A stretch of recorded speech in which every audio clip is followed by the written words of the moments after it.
Oui, coucou, j'espère que vous allez bien. Ici là je voulais juste faire une vidéo un peu bye bye 2023 et vous expliquer un peu dans quel mood je suis pour terminer 2023 et commencer 2024. Ça me fait toujours rire tout ce qu'on cristallise autour, et en même temps je me dis c'est toujours bien de se créer un élan, de se créer des envies et une énergie pour les réaliser. Et aussi en même temps, faut pas non plus, et ça je trouve que c'est important aussi de se le rappeler, de se mettre une over-pression sur ce que représente le cap de la nouvelle année et de la clôture d'une année. Vous êtes vivant en fait. Vous êtes vivant, tu es vivante, tu es vivant, c'est déjà, sincèrement, c'est souvent un truc que je dis à mes proches ou moins proches, c'est que moi déjà je suis hyper reconnaissante d'être en vie. Et je sais que c'est un syndrome du survivant que je vis, de la survivante que je vis en tant que personne qui a rescapé du génocide perpétré contre les Tutsis du Rwanda. C'est pas pour alourdir l'ambiance, c'est juste que c'est un constat et je sais que je vis avec ce syndrome-là. Mais en fait, juste être vivante, sincèrement, c'est quelque chose qui me porte quand je me réveille le matin et je me dis waouh, il y a des choses à créer, il y a des choses à vivre, il y a un présent à être, et je vous le souhaite sincèrement de déjà être habité par cette énergie. J'ai envie de dire bye bye à ce côté deux poids, deux mesures, parce que durant toute l'année et encore en 2022, en 2023, durant les différentes pandémies, durant les différents confinements, les différents conflits mondiaux, les différents conflits de toutes parts, en fait c'est là toujours qu'on voit à quel point une vie ne compte pas de la même manière. Vous savez très bien ce qui se passe en Israël et en Palestine, et on voit bien que le conflit n'a pas la même ampleur et les vies ne sont pas perçues de la même manière et ne sont pas soutenues de la même manière, et c'est vraiment quelque chose de hyper qui met en colère, qui déshumanise, et le système n'est pas là pour les gens, en tout cas pas pour tous, et c'est pas normal, et j'aimerais vraiment qu'on dise bye bye à ce deux poids deux mesures, à cette manière de constamment déshumaniser certains peuples, certaines personnes, alors que d'autres ont droit à toute l'empathie, à toute la douceur, à tout le soutien, à tout l'argent. Ça c'est vraiment un truc que je trouve de justice sociale qui devient toujours plus important à mes yeux, et que je trouve à titre aussi collectif, il faut qu'on se lead vers ça et qu'on se motive vers ça, parce qu'ensemble on peut faire changer les choses. Et oui, peut-être que pour le moment c'est vraiment déprimant pour beaucoup, parce qu'il y a tous les enjeux de justice climatique, le fait que c'est l'inflation, en termes de justice économique aussi, il se passe beaucoup de choses, mais en fait je pense que réellement les solutions on les crée ensemble, et c'est vraiment, il faut agir et se motiver pour ne pas succomber à ce truc de diviser pour mieux régner, de bye bye les punchlines et le manichéisme, parce qu'en fait moi ça, de part et d'autre en fait, parce que je me suis vraiment rendu compte cette année, même dans les milieux dits engagés, militants, que ce soit de peu importe les courants, et aussi au milieu populaire, je trouve qu'on fonctionne énormément avec ce truc de punchline, de trucs pour te faire cliquer, parce qu'en fait on est une société qui a tellement d'informations, de publicité, de canaux de distribution, de formats auxquels on peut allouer notre attention, que du coup il faut constamment avoir des trucs hyper manichéen pour nous faire cliquer, pour susciter notre intérêt. Et sincèrement, je sais que du coup ça veut dire que je vais être de moins en moins populaire, ou je vais avoir des chiffres qui vont de moins en moins grimper, mais j'ai pas envie de succomber à ça. Ça me fatigue en fait de voir de part et d'autre, peu importe les quoi, même des contenus qui en termes de valeur et de conviction, je suis assez alignée. Je trouve qu'à chaque fois tomber dans des trucs pour le clic, ça me fatigue en fait. Et je me dis, waouh, non, ça devient trop agressif. Et oui, je sais que ça veut dire que je vais être beaucoup moins vue, relayée, etc. Mais sincèrement, je suis ok avec ça. Et je trouve que vraiment ce truc de punchline, de manichéisme, soit c'est blanc, soit c'est noir, soit tu es pour, soit tu es contre. Surtout que c'est des contenus toujours plus condensés, vu que maintenant c'est ça qui est mis en avant sur pas mal de plateformes. Et donc de manière condensée, avoir très peu d'attention sur du condensage, je trouve que ça crée vraiment, pour moi, et je ne sais pas si ça vous parle aussi, mais n'hésitez pas à le dire en commentaire, mais ça crée de l'angoisse parce que tu te dis qu'il y a très peu de gens qui vont réellement prendre le temps pour vraiment comprendre les enjeux de ce qui se passe sur cette info-là. Et donc du coup, ils vont résumer, des résumés. Et donc du coup, ça, je pense, sur le long terme, oui, ça te fait grimper des chiffres, ça te fait booster ton côté viral sur les différentes plateformes, mais je sais pas sur le long terme, et vous me direz aussi en commentaire ce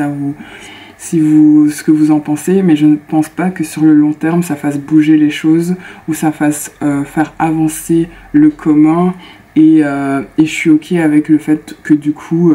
je n'ai pas spécialement grimpé cette année. J'ai commencé l'année avec 5000 personnes, j'ai terminé l'année avec 5000 presque 100 personnes, et sincèrement c'est une des premières années que j'ai si peu évoluer en termes de chiffre pour chiffre, mais je suis hyper à l'aise avec ça parce qu'en fait je me rends compte que ce truc de toujours être plus cliquable, ça m'angoisse en fait, ça m'angoisse. Et j'ai accepté d'être perçue comme du contenu pas ouf ou pas assez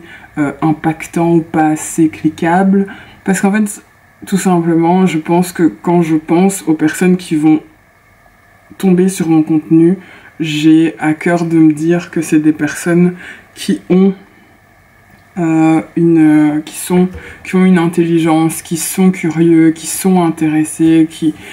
ont envie de consulter d'autres choses. Et donc résultat, je me dis que quand je partage avec vous, avec toi qui passe par là, j'ai envie aussi que je ressente et que j'essaye un maximum d'avoir ce respect mutuel, et donc personnellement constamment cultiver ce truc de la punchline et du manichéisme. Je me sens comme une arnaque en fait, parce que c'est pas mon délire, c'est pas quelque chose qui me parle. Quand je parle avec les gens, c'est pas non plus ce qui me fait vibrer. Et ça veut pas dire que je vis dans un monde de bisounours, parce que j'ai conscience de la nuance des choses et la nuance des réalités, des facteurs et des situations. Ça veut juste dire que j'ai pas à cœur de publiquement constamment être dans une certaine surenchère, et que oui, j'ai des avis tranchés sur certaines choses,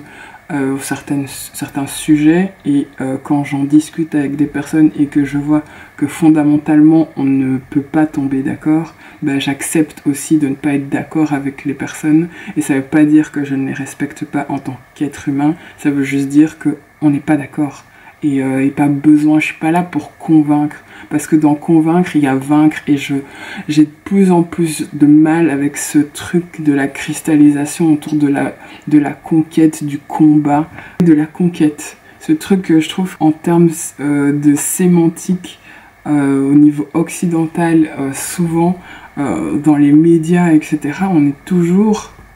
dans ce truc de conquête. Et je pensais que la pandémie et les différents confinements auraient permis aux personnes, ou en tout cas à plus de monde, de voir les nuances, de voir les choses à quel point elles sont complexes, de se recentrer sur les choses urgentes à faire évoluer, à faire avancer, à réfléchir ensemble et à agir ensemble. Mais j'ai justement l'impression que comme pour beaucoup de personnes, on a perdu du temps. Il y a un côté encore plus extrême dans la manière de faire les choses, de prendre position, de véhiculer des messages, etc. Et donc tu te dis, mais en fait, est-ce qu'on peut pas juste reprendre conscience de qui est qui, de où on démarre tous, parce qu'on démarre pas tous du même endroit. Moi j'ai certains privilèges, déjà le fait que j'ai un toit sur la tête, le fait que je sois depuis mes 20 ans, 21 ans, je puisse subvenir à mes besoins, que je sois indépendante. Je sais que déjà ça c'est pas le cas de toutes les personnes autour de moi, et donc c'est aussi moi quand je crée du changement dans ma vie, ben je pars pas du même endroit, et donc éduquer, faire de la pédagogie permanente, parce que au-delà de l'école on apprend tout le temps, et même quand on a un diplôme et qu'on est dans la vie active on apprend tout le temps et toujours. Et ben il y a des choses qu'il faut se rendre compte, qu'il faut faire preuve, je trouve, de plus d'équité. L'égalité sur le papier, je pense que c'est un concept, mais je pense qu'en termes de réalité, on doit plus faire preuve d'équité, parce qu'on part pas du tout des mêmes endroits. Et donc, je me sentirais totalement hypocrite quand je crée du contenu, quand je crée des choses, que ce soit en tant qu'artiste, peinture, dessin, vêtements, etc. Ou quand je crée des vidéos, là je suis sur un podcast, etc. Si je ne prends pas compte de ça, qu'en fait on n'est pas, les personnes qui me regardent ou qui me lisent ne sont pas moi, et donc on part pas du même endroit, et donc il y a une manière de s'adresser à autrui que je trouve des fois qu'il faut aussi prendre conscience, en fait, que on est divers et variés, et donc parce qu'on est divers et variés, il faut avoir des stratégies complémentaires plutôt que se dire qu'on est pour ou contre ou opposé par essence. Et voilà, c'est un truc vraiment qui m'a énormément pesé, je trouve, en 2023, et c'est aussi pour ça que j'ai été beaucoup moins présente sur les réseaux et beaucoup plus irrégulière, parce que à la fois j'avais ce côté santé, puisque j'ai mon lupus qui a regrimpé, mais je vais pas rentrer dans les détails, mais aussi j'avais le sentiment d'être happée et d'être beaucoup prise par cette manière, en fait, de toujours être comme ça, et tu te dis aussi, tu peux pas être au courant de tout. Tu peux être quelqu'un de profondément curieux, mais tu peux pas être au courant de tout, parce qu'en fait il y a tellement de choses en termes de justice sociale, de justice économique, de justice climatique, de tellement de domaines que le champ est hyper large, sur lesquels il faut que les choses évoluent et changent. Et donc du coup, un être humain ne peut pas être au courant de tout, même si tu peux être curieux de ouf, tu peux pas être au courant de tout. Et donc partir du principe que ton interlocuteur ou ton interlocutrice est aussi au courant que toi, je trouve que c'est pas réaliste, et qu'il y a un peu plus aussi à se demander de où on part et qui est qui, et d'où porte ta voix. Je voulais aussi dire bye bye à ne pas donner assez de valeur à notre temps. Je trouve que c'est hyper important, je l'espère pour vous, que vous preniez conscience de la valeur de votre temps, parce que c'est aussi par exemple pour ça que vous ne me voyez pas sur Twitter, ou vous ne me voyez pas sur TikTok par exemple, parce que je trouve que je donne déjà assez de temps sur différentes plateformes. Je suis sur Facebook, je suis sur Instagram, je suis sur YouTube, je suis sur mon blog. En fait, je donne déjà assez de temps à différentes plateformes, surtout que pour le moment je suis toute seule à le faire, et donc du coup je me dis, à un moment donné, tu peux pas donner ton temps partout, tu peux pas donner ton attention partout, même si avec le temps tu acquiers des tips et tout pour gagner du temps et savoir comment faire les choses. En fait non, je n'ai pas envie de tout le temps être sur les écrans. J'adore être en communication et en échange avec toi qui me regarde et échanger et apprendre et discuter, avoir les critiques, etc. Mais je n'ai pas envie d'être tout le temps sur les écrans en fait. Et c'est aussi pour ça que j'ai envie que toi qui me regardes de te poser la question de comment tu donnes ton temps et est-ce que tu es ok avec ça. Et je suis très ok avec le fait que des gens se désabonnent de moi ou se disent je vois ces vidéos peut-être une fois par mois et pas forcément toutes les semaines à chaque fois qu'elle publie quelque chose. Je suis totalement ok avec ça parce que j'ai moi-même eu ce travail autour de cette histoire de allouer son temps, son attention, parce qu'on est mais tellement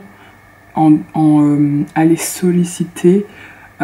hors des écrans. T'as ta vie tous les jours en fait, tes problèmes personnels, tes problèmes de conviction, tes questions, etc. qui te passent et te repassent à la tête. T'as aussi le boulot, les enfants pour certains, le bénévolat pour d'autres, t'as aussi le temps avec tes proches, t'as du coup, par exemple, quand tu ouvres ton téléphone ou ton ordinateur ou quel que soit le truc qui fait que tu es sur les réseaux, t'as 36 000 publicités, t'as 36 000 comptes que tu suis et donc du coup tu ne peux pas être au courant de tout. Et donc du coup, si tu me vois, merci de regarder ce que je crée. Sincèrement, je suis très heureuse et merci de ouf, mais je suis aussi consciente que tu prends de ton temps en fait pour regarder ce que je viens de dire depuis tout ce temps. Et donc ça, je trouve que c'est important de se redonner cette conscience de ça et de se demander comment on va faire et comment on va stratégiser, si on veut, avoir des stratégies autour de ce temps qui nous est précieux et de comment le faire avec ce temps-là. Je voudrais aussi dire merci, en fait, mais sincèrement merci à toutes les personnes qui donnent justement de leur temps, qui créent des choses hyper importantes et enrichissantes à titre personnel et pour le commun. Je parle des associations, des collectifs qui vraiment font la différence et que c'est souvent des actions, des choses, des aides, des accompagnements qui sont très peu mis en avant. Moi, ça a toujours été quelque chose dans mon contenu que j'essaye et je fais mon possible pour le mettre en avant et je vais continuer de le mettre en avant. Par exemple, je vais remettre en route l'histoire des interviews parce que ça fait bien un an et demi que j'ai plus fait d'interviews, mais j'ai envie de recommencer pour remettre en avant des personnes qui font et qui font bouger les choses et qui sont inspirées et inspirantes et inspirants. Et donc je voulais remercier vraiment les personnes dans les associations, dans les collectifs qui font en fait tout ce travail dont on se rend pas compte, ce travail de l'ombre. On parle souvent de la majorité silencieuse et franchement ça aussi c'est des personnes qu'on ne met pas assez en avant mais qui sont là et qui aident le commun, mais vous imaginez même pas, parce que je trouve qu'on a beaucoup en Occident et ailleurs, mais je vais parler de ce que je connais en Occident. Moi je suis en Belgique, il y a beaucoup de tissus associatifs qui aident mais tellement les populations et à des endroits où les services publics ne sont plus en fait. Et donc je trouve que c'est sincèrement, je voulais vous dire merci, te dire merci si toi tu en fais partie. Moi personnellement j'ai toujours depuis très jeune ce truc d'être bénévole dans différentes associations. J'ai d'abord été bénévole en tant que chef scout et du coup j'ai animé des enfants pendant 4 ans, puis j'étais bénévole dans une association de microcrédit pour les personnes qui sont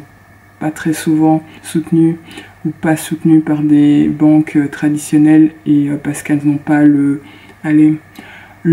parcours qu'elles ont tendance à solliciter. Et donc du coup j'ai coaché les personnes dans leurs projets d'entreprise Là maintenant je suis bénévole à la collective Frida et je trouve que sincèrement on se rend pas compte, mais c'est un travail de vraiment hyper important et très enrichissant, hein. Mais c'est de l'énergie, c'est des actions, c'est des rencontres, c'est des choses à mettre en place et c'est hyper précieux et je sais bien que je suis pas la seule et donc j'avais envie de dire merci à toutes ces personnes qui m'impressionnent et qui font bouger les choses plus qu'on le croit. Et je voulais aussi dire merci aux personnes qui portent et mettent en avant les existences de ceux qu'on ne veut pas voir. Je parle ici de, par exemple, les journalistes, les associations, les aides humanitaires qui aident et font leur maximum pour les populations opprimées et violentées. Je parle ici aussi par exemple du Soudan, je parle aussi de la République démocratique du Congo, je parle aussi du peuple kurde, de l'Arménie aussi, de la Palestine, la liste est très très longue, Haïti aussi. Je parle il y en a beaucoup au Tibet aussi. C'est des journalistes, c'est des associations, c'est des personnes et qui aident les populations qu'on délaisse, qu'on silence, qu'on violente, qu'on tue, qu'on oppresse. Et donc je trouve que c'est aussi important de dire merci à ces personnes et merci aussi à ces populations de résister, de rien lâcher, d'être là envers et contre tout, même dans cette violence et dans cette déshumanisation de leur corps, de leur vie, de tous ces traumas qu'ils vivent depuis tellement longtemps. Je trouve que c'est important aussi de les remettre en avant parce que pour moi c'est LE les personnalités de l'année et je pense fort à LE et ça me prend la gorge, ça me prend la tête et c'est aussi quelque chose qui me pousse aussi en tant que citoyenne de manière locale comme en soutenant des assos ou des cagnottes, etc. pour essayer de faire de ce que je peux et d'en parler. Et donc je voulais en parler aujourd'hui dans cette vidéo qui dit bye bye à 2023. Je voulais dire merci à ces personnes et à ces populations et à toutes ces personnes qui essayent de changer les choses parce qu'il n'y a rien à faire. C'est ensemble qu'on va pouvoir faire changer les choses et même si on nous répète sans cesse qu'on est l'un contre les autres, en fait non, on va pas diviser pour mieux régner, on va faire ensemble parce qu'on n'a pas le choix en fait. L'humanité ça nous concerne tous et toutes et donc il faut faire ensemble et donc voilà, je crois que ce sera ma conclusion de cette vidéo. N'hésitez pas à donner votre bye bye et merci de 2023 en commentaire. Merci de m'avoir écouté dans cette vidéo spontanée mais que je me dis importante à faire et je vous dis à très bientôt. Prenez soin de vous, vous êtes précieuses, précieux